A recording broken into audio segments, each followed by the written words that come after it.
अस्सलाम वालेकुम नाज़रीन, आप देख रहे हैं न्यूज़ टॉक में हूँ यस्मीन जमाल। तवील अरसे के बाद बिलाखिर आज हलीमा खान, नौरीन खान और उनकी तीसरी बहन उज़मा खान के साथ साथ इमरान खान की कानूनी टीम को भी अडियाला जेल में जाने की इजाज़त मिल गई।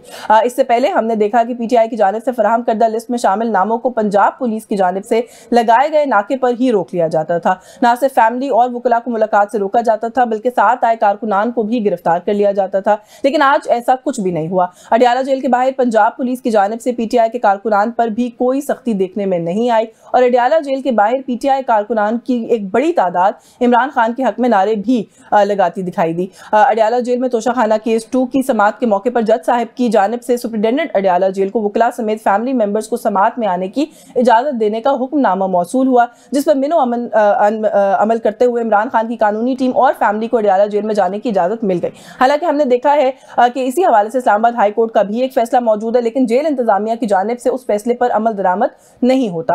दूसरी जानिब अडियाला जेल में ये मुलाकात PTI के लिए सियासी एतबार से भी काफी खुशाइन साबित हुई है, क्योंकि इस मुलाकात के नतीजे में बहुत से सियासी मामलात पर जो कन्फ्यूजन थी अब वो क्लैरिटी में बदल गई है।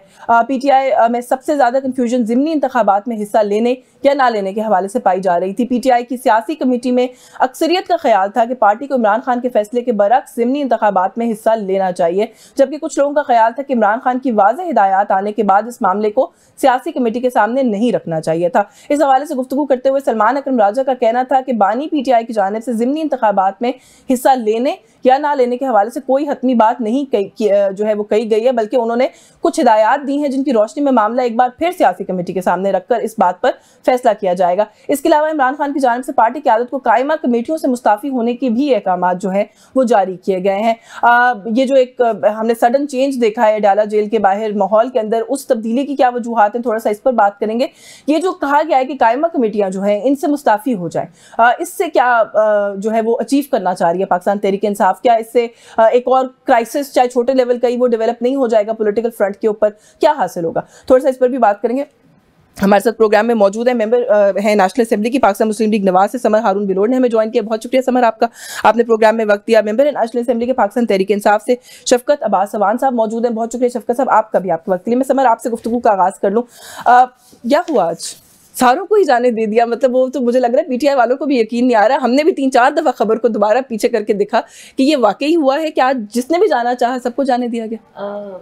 आज यशवीन नईम पंचोता साहब की बड़ी कवि, आई नो, वैसे हाँ लास्ट प्रोग्राम में हमारा काफी हमेशा कहते हैं हमें नहीं छोड़ा, उन्हें नहीं छोड़ा। हाँ, माशाल्लाह वो भी मिले हैं, आज उनकी भी मुलाकात हुई, अच्छी बात है। देखिए मैं तो हमेशा ये मेरा स्टांस था और PMLN में बहुत सारे जो पॉलिटिकल लीडरशिप थी उसका ये स्टांस था कि जी कानून के मुताबिक जो फैमिली है, जो वकला है, जो पार्टी की अगर इनफैक्ट सीनियर लीडरशिप है, ये नहीं हो सकता जेल एक जलसागाह नहीं बन सकती, ठीक है, या एक दुकान नहीं बन सकती। अच्छा, आज तो वैसे वो भी बनने दिया गया समर, बाहर कारकुनान नारे लगाते रहे, किसी ने नहीं रोका। देखिए अच्छी बात है, अगर ये सियासत है, हर किसी का राइट है कि वो अपनी फ्री विल के साथ अपनी पॉलिटिकल व्यूज को एक्सप्रेस करे या अपनी पॉलिटिकल डिस्प्लेजर को एक्सप्रेस करे। कानून आइन के दायरे में रह के जो एहतजाज, जो नाराबाजी, जो किस्म की वो होती है, I am all for it.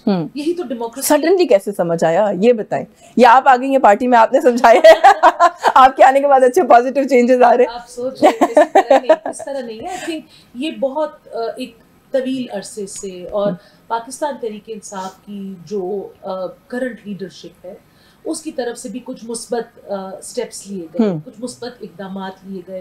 देखिए गुडविल हमेशा दोनों तरफों पे क्रिएट की जाती है। गुडविल आपको कोई गिफ्ट रैप करके देता नहीं।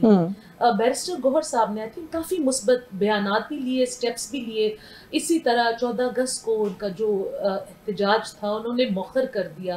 ये थोड़े से कॉन्फिडेंस बिल्डिंग मेजर्स हमेशा हम कहते हैं हुकूमत पे वो बनता है, लेकिन अगर ऑपोजिशन पार्टीज भी कर ले, और आई थिंक बहुत सारी चीजों की आपने तो कहा क्लैरिटी हो गई, लेकिन मैं कहती हूँ कि कैन ऑफ वर्म्स खुल गया है। अच्छा चले, कैन ऑफ इंसाफ के लिए भी कैन ऑफ वर्म्स खुल गया। चले मैं इस पे बात करती हूँ, मुझे एक ब्रेक लेने का कहा जा रहा है। ब्रेक से वापस आके जो आपने गुफ्तगू की इसको मजीद आगे भी बढ़ाएंगे, शफकत साहब को भी गुफ्तगू में शामिल करेंगे। व्यूअर्स हमारे साथ रहिए।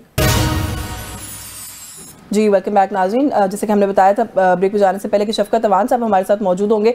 शफकत साहब बहुत शुक्रिया, आपने प्रोग्राम में वक्त दिया। मैं गवर्नमेंट से तो ऑलरेडी पूछ चुकी हूँ कि आज ऐसा क्या हुआ कि अडियाला जेल में जाने पे किसी पे कोई पाबंदी नहीं हुई। आप लोगों से भी आपके तासुरात ले लूँ सर, आप लोगों के गिले शिकवे कुछ दूर हुए, आज कुछ इत्मीनान है आप लोगों को? क्योंकि कुछ लोगों की ये राय है कि आज बहुत सारी मुलाकातों के बावजूद आप लोग जो कुछ चीज़ों में क्लैरिटी आनी चाहिए थी, शायद मजीद कन्फ्यूजन बढ़ गई है PTI के जो कुछ अपने पोलिटिकल मामला हैं उनको लेकर।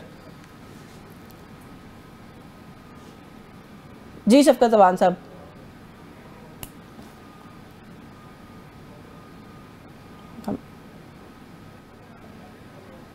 अच्छा, हमारा राब्ता जो है वो हो गया, मुनक़ता हो गया, दोबारा जो है वो कॉल मिलाते हैं। अच्छा, थोड़ा सा इसी कंटिन्यूटी में, क्योंकि आप कुछ चीज़ें आपने तो वैसे कहा था ब्रेक पे जाने से पहले कि कैन ऑफ वर्म्स जो है वो खुल गया है। कैन ऑफ वर्म्स में मैं बात करती हूँ, लेकिन एक और जो बात सामने आ गई है वो कह रहे हैं कि तमाम जो स्टैंडिंग कमिटीज़ हैं उससे रिज़ाइन कर दें। देखिए क्या थॉट प्रोसेस हो सकता है? यशवीन, पाकिस्तान तहरीक-ए-इंसाफ में पहले तो बहुत सारे अभी धड़े बने हुए हैं ना, छोटे, लेकिन 2 वाज़े धड़े बन गए हैं इस पार्टी में। एक सोशल मीडिया की जो इनकी टीम है, उनके इन्फ्लुएंसर्स या जो भी इन्फ्लुएंसर्स अब वो ज़्यादा पावरफुल हैं, इन्फ्लुएंशियल जो इनके सोशल मीडिया पर्सनैलिटीज़ हैं, let's put it that way, वो एजिटेशन की तरफ, बगावत की तरफ, लाइक बॉर्डर लाइन ट्रीजन किस्म की एक्टिविटीज़ की तरफ जाना चाह रहे हैं। वो मुल्क के सिस्टम को दरम भरम करना चाह रहे हैं। और फिर एक जो रिवायती सियासतदान है, जो लोग पार्लिमानी पॉलिटिक्स में बिलीव करते हैं, जो पार्लिमानी सिस्टम से ग्रूम होकर निकले हैं, वो चाहते हैं कि पार्लिमानी सियासत हो। सबसे पहले तो मेजर रस्साकशी पाकिस्तान तहरीक-ए-इंसाफ में इसकी, और जो मैंने कैन ऑफ वर्म्स की आपको बात की, वो ये है कि अब जो बाई इलेक्शंस होंगे उसमें हिस्सा लें ना लें, वो तो खुला हुआ ही है वैसे। वो तो खुला हुआ था ना। तो आज अलीमा साहिबा ने कह दिया कि खान साहब ने कहा है कि कोई नहीं लेगा, और एक स्टेप आगे जाके ये भी कहा है कि स्टैंडिंग कमिटीज़ में से लोग रिज़ाइन कर दें। अब देखें, जो नेशनल असेंबली की स्ट्रेंथ होती है, जो नेशनल असेंबली की वर्किंग होती है, जो उसके पावर्स होते हैं, वो मोस्टली स्टैंडिंग कमेटी में वेस्टेड होते हैं। अच्छा, और इसके ऊपर जो है वो अगेन 2 मल्टीपल बातें अब हमने देखा कि सामने राजा साहब कुछ और कह रहे हैं। वो ये कह रहे हैं कि हमने उनसे हिदायत ले ली हैं, पॉलिटिकल कमेटी के आगे रखेंगे और उसके बाद फैसला करेंगे। अलीमा खान साहिबा ने कहा कि नहीं। अच्छा, फिर ये जो स्टैंडिंग कमेटी वाली बात है, इसका कोई जिक्र ही नहीं किया राजा साहब ने। देखिए, 2 बात, एक और बात भी है। खान साहब इधर एक और बात जो उनकी हमारी तरफ पहले भी वो कह चुके हैं, और बाद में थ्रू मैसेंजर्स ये बात बार बार आई है कि जी मेरी बहनों का या मेरे ख़ानदान की किसी फर्द का या मेरी वाइफ का सियासत से कोई फ़र्द नहीं है, वो सिर्फ मेरे पैगाम रसाई लोगों तक कर रहे हैं, या वो चले एजिटेशन एक पॉइंट पे लीड कर रहे हैं। अब यहाँ पे मसला क्या है कि ये तो फुल फ्लेज्ड पॉलिटिकल डिसीजंस ले रही है ना। नहीं, वो तो फैसले बता नहीं रही, खान साहब के डिसीजन तो नहीं ले रही ना, वो तो कह रही है खान साहब ने कहा है। एक फैसला जो वो बता रही हैं, लेकिन खान साहब की पार्टी के लोग नहीं बता रहे। हाँ, तो फिर ये तो एक डिसीजन मेकिंग की बात हो गई ना। चाहिए नहीं कि ये आपस में एक मुशावरत करके जितने लोगों ने मुलाकात की, family, lawyers and party people, वो मिल के एक एजेंडा बनाए। या एक कॉमन बात तो करे ना, हर बंदा अपनी अपनी बात करेगा तो जाहिर है कंफ्यूजन जो प्रिवेल करेगी। मैं इस पे आती हूँ शफकत साहब से, हमने दोबारा रब्ता किया। शफकत साहब, आपको मेरी आवाज़ आ रही है? सर जी मुझे आ रही है, आपको आ रही है? जी सर, बिल्कुल आपकी आवाज़ आ रही है। सर, मैं सबसे पहले तो यही कहिएगा कि आज तो आपके लोगों की धड़ाधड़ मुलाकातें हो गई, वो जो गिले शिकवे हैं कुछ बेहतर हुए सर, दूर हुए? मैं कह रहा हूँ कि देखिए, अब ये वक्त भी आना था कि लोग हमें मुबारकबाद देंगे आपकी आज मुलाकात हो गई है।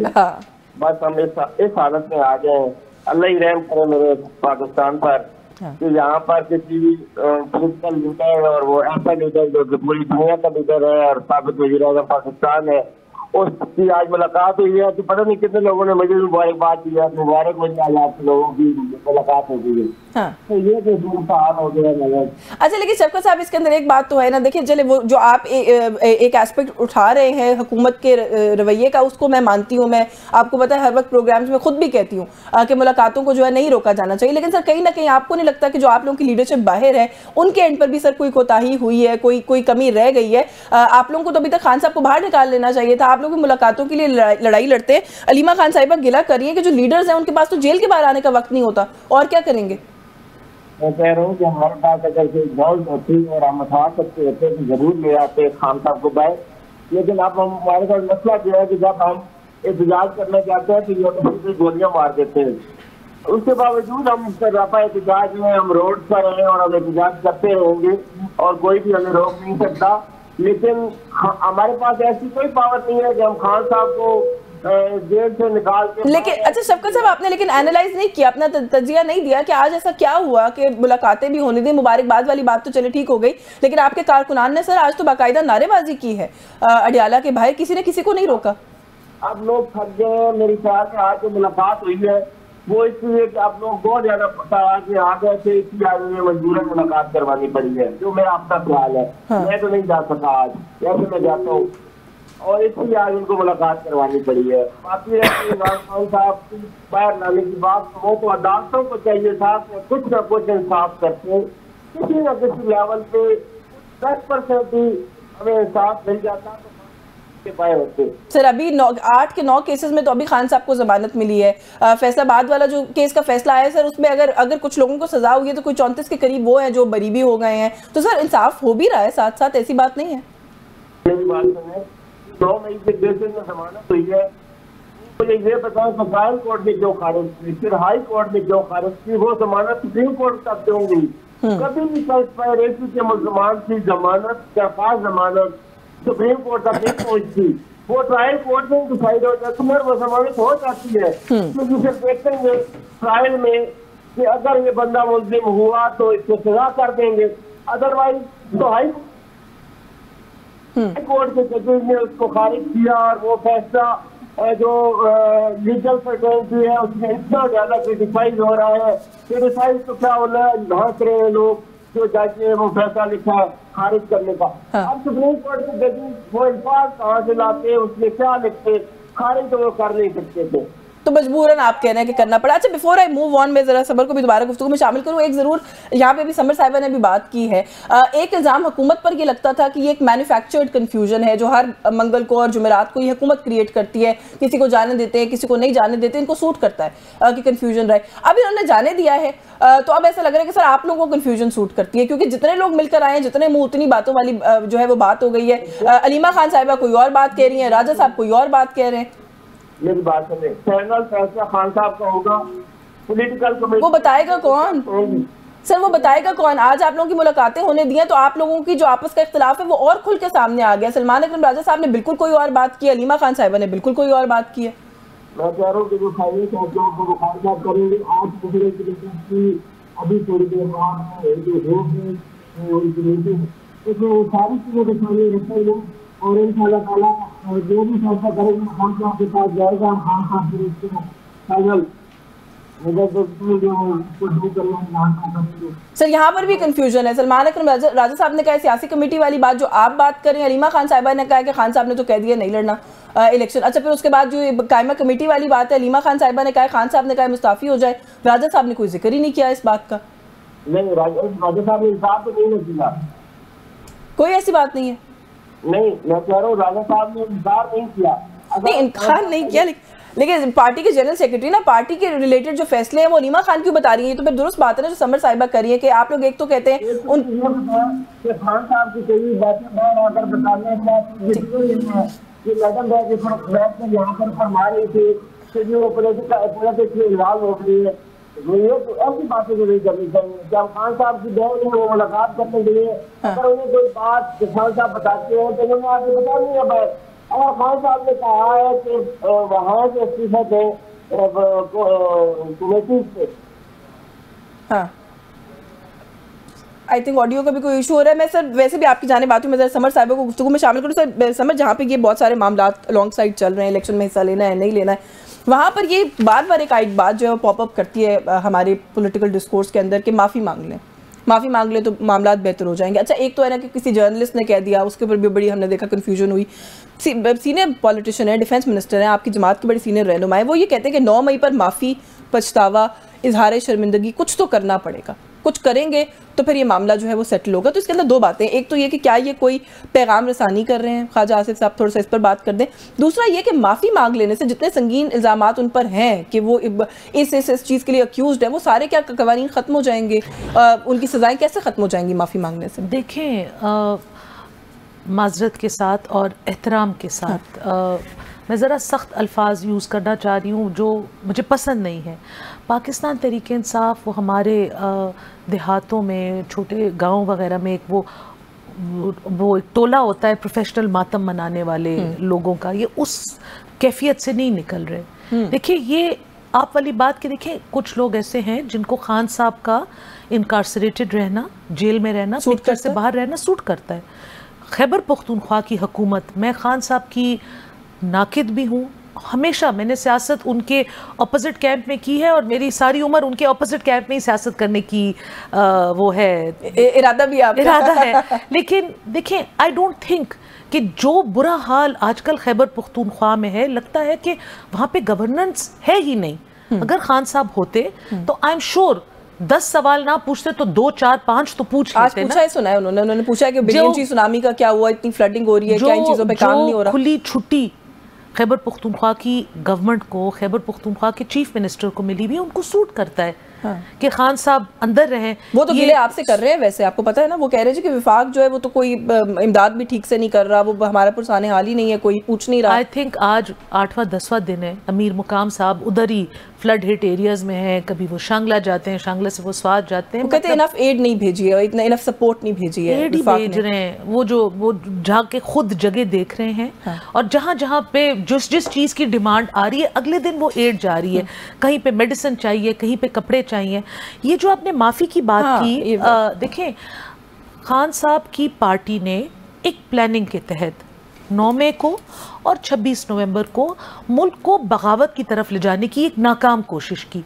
इन्होंने कोशिश की, इन्होंने प्लानिंग की, फौजी तनसीबात पे, मुल्क की कैंटोनमेंट्स के ऊपर, मुल्क की जो हसास एरियाज़ हैं जिनको यूजुअली थोड़ा सा चेकिंग के साथ या नो गो एरियाज़ कहते हैं सिविलियन टर्म्स में, हर शहर में पाकिस्तान के इनकी प्लानिंग थी कि इन नो गो एरियाज़ में जाएं। अब ये कहते हैं कि हमारे रहनुमाओं को बेगुनाह पकड़ा हुआ है, हर बंदा जो पकड़ा हुआ है, starting from leadership down to रहनुमा, डाउन टू जो रूपोश मुराद सईद साहब हैं, उनके वॉइस नोट्स हैं, उनकी इंस्ट्रक्शंस हैं। यास्मीन राशिद साहिबा के लिए मेरी बहुत हमदर्दियाँ हैं, वो ज़ईफ़ हैं, बीमार हैं, खातून हैं, लेकिन उनकी विजुअल्स हैं, वो किसी ट्रक या जीप या वैन के ऊपर चढ़ के बुलहॉर्न के साथ, स्पीकर के साथ वो लोगों को इंस्ट्रक्शंस दे रही थी, आगे बढ़ो, इस तरह आओ, ये करो।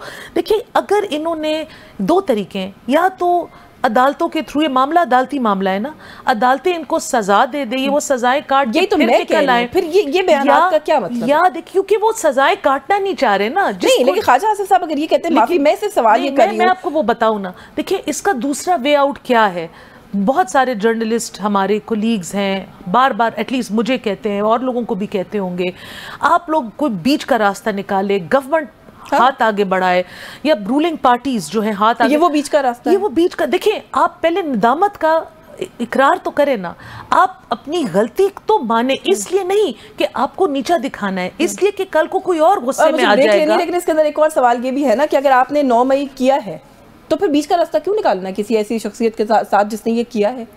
ये भी तो एक सवाल है ना कि क्यों हमने ये मार्जिन देना है? क्योंकि वो रोना, वो उनका मातम नहीं खत्म होता, वो जो मातम करते हैं तो लोग मातम करता है। इनफैक्ट चले मैं उनके साथ बहुत जुल्म हो गया। वापस आके इस पे मजीद बात करते हैं। शफकत साहब से भी जो है ख्वाजा आसिफ साहब ने जो दोबारा से एक तरकीब पेश की है मामलात को बेहतर करने की, उस पर बात करूंगी। इस ब्रेक के बाद हमारे साथ है जी। वेलकम बैक नाजरीन। ब्रेक पे जाने से पहले जो बात हम कर रहे थे कि कन्फ्यूजन बढ़ गई है इस मुलाकात के बाद जो आज इमरान खान साहब से हुई है। शफकत अवान साहब से पहले सेगमेंट में थोड़ी सी आपकी ऑडियो भी बहुत अच्छी नहीं आ रही थी, इशू था। मैं थोड़ा 1 बाय 1 इस पे बात कर लेती हूँ, क्विक रखते हैं इस सेगमेंट को थोड़ा सा कि एक तो सर जो भी आपने ज़िमनी इलेक्शन वाली बात है उसके ऊपर तो आपने बात की, आपने कहा कि सियासी कमेटी के आगे जाएगा, गो के इसके ऊपर भी एक कन्फ्यूजन थी कि खान साहब ने एक इंस्ट्रक्शन दे दिया तो सियासी कमेटी के पास क्यों जाना है। लेकिन थोड़ा सा आगे बढ़ जाते हैं। ये जो लीडर ऑफ द ऑपोजिशन का मामला है सर, नेशनल असेंबली के लिए अचकज़ई साहब का नाम है, उसके ऊपर खान साहब की बड़ी क्लैरिटी है, आज भी यही खबर बाहर आई है। सेनेट के अंदर सर फिर कन्फ्यूजन है। अब सुनने में ये आ रहा है कि सवाती साहब का नाम खान साहब की तरफ से अप्रूव नहीं है, खान साहब नहीं चाहते थे लेकिन बाहर आके अनाउंस कर दिया गया। अब जो है वो राजा नासिर अब्बास साहब का नाम भी कुछ जो जराए हैं वो कोट कर रहे हैं कि शायद खान साहब चाहते हैं कि उनको नॉमिनेट किया जाए। तो कहीं ना कहीं ऐसा लग रहा है कि खान साहब की इंस्ट्रक्शंस को या तो छुपाया जाता है या अंडरमाइन किया जाता है बाकायदा। कोई किसी की जरूरत ही नहीं है कि खान साहब जरूरत तो जो है हाँ मैं रिक्वेस्ट कर दूं जी, उसमें सिर्फ कंफ्यूजन इतनी थी कि खान साहब को ये बताया गया कि उन लोगों के अभी केसेस चल रहे हैं और अदालत ने स्टे दी है उमर अयूब साहब को और शिबली फराज साहब को, बिल्कुल ठीक, तो उन्होंने पेंडिंग कर दी है अदालत के डिसीजन तक कि जब तक अदालत के मामला चल रहे हैं तो वही रहे और फिर अचकज़ई साहब ही होंगे। खान साहब ने कह दिया ना अचकज़ई साहब जो है तो अचकज़ई साहब ही होंगे। अब खान साहब कह देते हैं कि अगर राजा नासिर अब्बास होंगे तो राजा नासिर अब्बास होंगे, खान साहब अगर कहते हैं कि कोई दूसरा बंदा होगा, अभी हमारे नहीं सर, इसके ऊपर बड़ी वजाहत से सर इनसे गुजारिश सुन ले, इसमें बड़ी वजाहत से सलमान राजा साहब ने मीडिया से बात की थी। उन्होंने कहा था कि खान साहब ने कहा है कि हम वो होता है ना खून के आखिरी कतरे तक सपोर्ट करेंगे शिबली फराज साहब को और उमर अयूब साहब को, लेकिन अगर कोई ऐसा पॉइंट आता है कि आपको नाम देना पड़े तो ये नाम मैं एहतियातन दे रहा हूँ, प्रीएम्प्टिव तौर पर दे रहा हूँ। सर फिर अब क्या कंफ्यूजन हो गई सवाती साहब के नाम पर? सर मैं आपको वैसे अपने जराए से बता रही हूँ कि खान साहब ने नहीं दिया सवाती साहब का नाम। सवाती साहब का नाम फाइनल भी नहीं है, वो जो जैसे भी लिया गया है खान साहब ने दिया था या नहीं, एक ही नाम फाइनल हुआ है अशक ज़ई साहब का, और वो भी तब होंगे जब अदालती फॉर्मेलिटीज अगर खुदा न खास्ता वो हमारे खिलाफ आ जाते हैं मामला तो वो होंगे, और अगर राजा नासिर अब्बास साहब का नाम आता है तो वो हो जाएंगे। इसमें कोई दूसरी बात नहीं होगी। जो बात है इलेक्शन की, उसमें डिस्कशन है।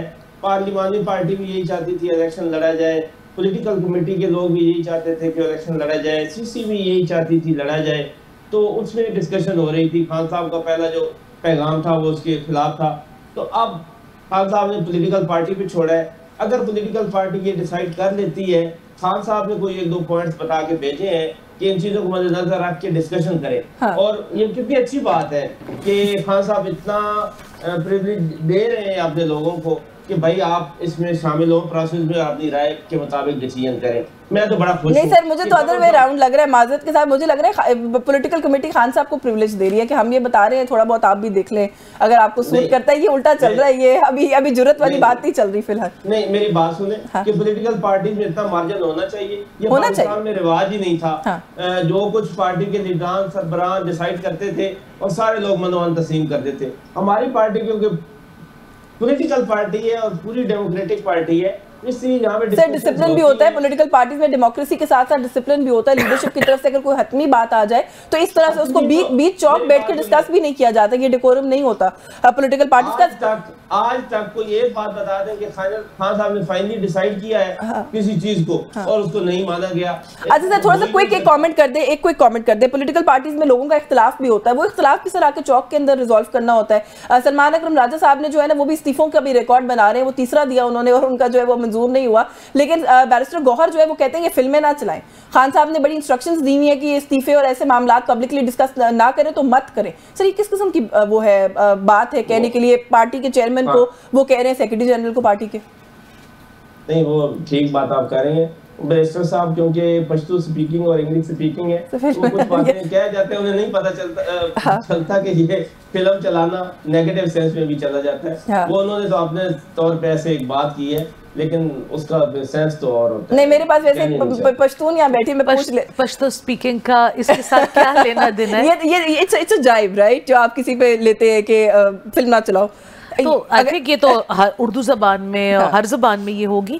देखिए इन्होंने मजाक बना लिया है ये। और दूसरी बात ये कि जो आपने बात की, आपने बहुत सही बात की अश्विन। देखिए पॉलिटिकल पार्टी में एक सरबराह की जरूरत होती है, बिकॉज एक डेमोक्रेटिक पार्टी में lots of people have lots of opinions, and they have one actually very powerful one. पता नहीं क्या कंफ्यूजन है जो बाहर निकल आती है। खान साहब इज अ वेरी स्ट्रांग नहीं, लेकिन जो बाहर भी हैं, जो चेयरमैन है खान साहब ने नॉमिनेट किए ना, खान साहब के नॉमिनी हैं। He is a very competent man, he is a very well respected man. Barrister Gohar के ऊपर कोई किसी भी पार्टी से आके कोई उंगली नहीं उठा सकता। लेकिन आप देखें, मैं कभी भी उनके बारे में या हमारी पार्टी या दूसरी party people's party MQM ANP barrister Gohar के बारे में या सलमान अकरम राजा के बारे में वो ज़बान नहीं यूज़ करेगी जो PTI खुद यूज़ करेगी। इनकी पार्टी में लोग इतने फ्रस्ट्रेटेड हैं कि, और इनके social media wing is at odds with their political wing. मैं फिर कह रही हूँ, सोशल मीडिया करेक्टली यूज बहुत अच्छी चीज़ है, लेकिन इन्होंने एक हैवान उससे बना दिया है। वो अपनी लीडरशिप को गालियाँ देते हैं, उनके खिलाफ हर किस्म की नाजेबा जुबान इस्तेमाल करते हैं, मीम्स बनाते हैं। अब जब आपके चेयरपर्सन कह रहे हैं कि X इज़ आवर फैसला, तो फिर X होना चाहिए ना। ये इतनी कमोशन, इतनी कंफ्यूजन, टिकट्स यस नो, हमारा और आपकी डिस्कशन करने की बात ही नहीं, तो इनकी इंटरनल पार्टी के मामलात है, चाहिए कि ये खुद बैठ के कर ले। और रोज़ एक जो GS साहब है, हर महीने 2 माह के बाद उनका इस्तीफा आ जाता है, उनका एक टेंट्रम आ जाता है। इस्तीफा जो है वो आ रहा है, लेकिन अभी एक्सेप्ट नहीं हो रहा फिलहाल तो। अच्छा, एक दिन एक्सेप्ट भी हो जाएगा। हाँ, शेर आया फिर आ जाता है शेर, असल में वो एक्सेप्ट भी हो जाता है। अच्छा, ये माफी वाली बात पे मैंने शफकत साहब से भी कमेंट लेना है, लेकिन कोई कमेंट कर दीजिएगा कि ये जो माफी वाली बात है, भी मैंने ख्वाजा आसिफ साहब की जो बात जिस कॉन्टेक्स्ट में की थी 2 दफ़ा पिछले वीक में भी और अभी आज के दिन के भी, खान साहब की ये स्टेटमेंट फिर बाहर आई है कि वो कहते हैं कि माफ़ी शाफी मैं किसी सूरत में नहीं मांगूंगा, जो आपने करना है, आपने सख्तियाँ बढ़ानी है, मेरे ख़ानदान के और लोग उठाने हैं, जो करना कर लें। देखिए, मैंने तो आपको पहले कहा, देयर आर 2 वेज। या अदालती सिस्टम से 9 मई का जो ये इशू है इसको टैकल कर ले, जो भी जजेस, अब देखिए इनकी साथ साथ लीडरशिप एग्जोनरेट भी हो रही है। शाह महमूद कुरैशी साहब बरी भी हो रहे हैं, उस पर शानदाना गुलजार साहब नाराज हैं वैसे, वो कह रही हैं ये कौन, जो ये जब बाहर आएंगे तो इनकी कौन सुनेगा, पता नहीं वो क्या कहना चाह रही हैं। वो चाहती होंगी, मैंने तो आपको यही कहा है कि इनकी जो बाहर लोग हैं इनको सूट करता है कि बाकी बेचारे अंदर ऐसे में बस वक्त थोड़ा महदूद है, मैं पूछ लेती हूँ शफकत साहब, ये सूट करता है बाहर के लोगों को? बिकॉज़ शानदाना गुलजार साहिबा ने कहा कि जिन रहनुमाओं को रिलीफ मिल रहा है, नहीं उन्होंने कहा जिन रहनुमाओं को रिलीफ मिल रहा है वो जेल से बाहर आएंगे तो उनको कौन लीडर मानेगा? मुझे नहीं, ये देखिए किसी की जाती राय जो है वो पार्टी की राय नहीं हो सकती। ठीक है, दूसरी बात ये है कि खान साहब माफी बिल्कुल नहीं मांगेंगे, ये बात बड़ी क्लियर है। लेकिन फिर ये मामला कैसे आगे बढ़ेगा शफकत साहब? वो ख्वाजा आसिफ साहब कह रहे हैं माफी, पछतावा या इजहार शर्मिंदगी एक काम करना पड़ेगा। आप क्यों माफी मंगवाना चाहते हैं खान साहब से जब उन्होंने कोई जुर्म नहीं किया? हाँ। उनका जुर्म साबित करें, उनके गवाह जो आप मेजों के नीचे और सोफों के नीचे छुपाए हुए हैं उनको बाहर लेके आए अदालतों के सामने। हाँ। और कोई जज का और कोई अच्छा गवाह लेके आए उनके खिलाफ, ऐसा कि आप शर्मिंदगी ना हो आपको। हाँ। और खान साहब से ऐसी आप तवक्को भी ना रखें, वो नवाज शरीफ नहीं है कि वो माफी मांग के बाहर चले जाएंगे और लोगों को यहाँ पे रोता छोड़ जाएंगे, कतई ऐसा नहीं होगा। इमरान खान साहब बड़ा क्लियर सा स्टांस है उनका, कभी भी माफी नहीं मांगेंगे ना करता गुनाह। अंदर से ही ना गवाह आ जाए ना, ये कहते हैं कि फला फला, तो अंदर से ही गवाना, अंदर से गवाना। आज लेकिन बात तो ठीक है, एक गवाह सोफे के नीचे था, एक टेबल के नीचे था, पीछे था, ये कोई वो सोफे पे साथ बैठा हुआ गवाना आ जाए, वो ना आ जाए, वो भी आ सकता है। क्यों नहीं आ सकता? वो चले वक्त खत्म हो गया, वरना इस पे मजीद बात करके आप बड़ी देर हो गई है वैसे, अब उसकी गुंजाइश नहीं सर, देर कभी नहीं होती। देखे ना वो जो शेरशाह हैं और शाहरेज खान है, उनको अभी अरेस्ट किया गया 27 माह के बाद। वो एक नया मिजाज इन्होंने बनवा लिया, देर नहीं होती। साल के बाद इन्हें पता चला है कि अलीमा खान साहब की कोई बहन जो है, उनके 2 बेटे भी हैं, शाहरेज और शेरशाह जी, शेरशाह जी, वो इन्हें आज पता चला है कि उनके वो we are grateful to Mishal Yousafzai for pointing that out. चलिए वक्त खत्म हो गया। थैंक यू सो मच सबर, आपने प्रोग्राम में वक्त दिया। शफकत अवान साहब बहुत शुक्रिया सर, आपका भी आपने प्रोग्राम में वक्त दिया। कंफ्यूजन कम होगी या ज़्यादा होगी ये देखते हैं। 9 बजे का वक्त जो है वो सामने आया है कि PTI की पॉलिटिकल कमेटी का इजलास हो रहा है, तो कल की नशिस्त में डिस्कस करेंगे कि वहाँ से क्या मामला जो है वो निकल कर सामने आते हैं। न्यूज़ टॉक से आज के लिए बस यही कुछ, मुझे इजाज़त दीजिए, अल्लाह हाफ़िज़।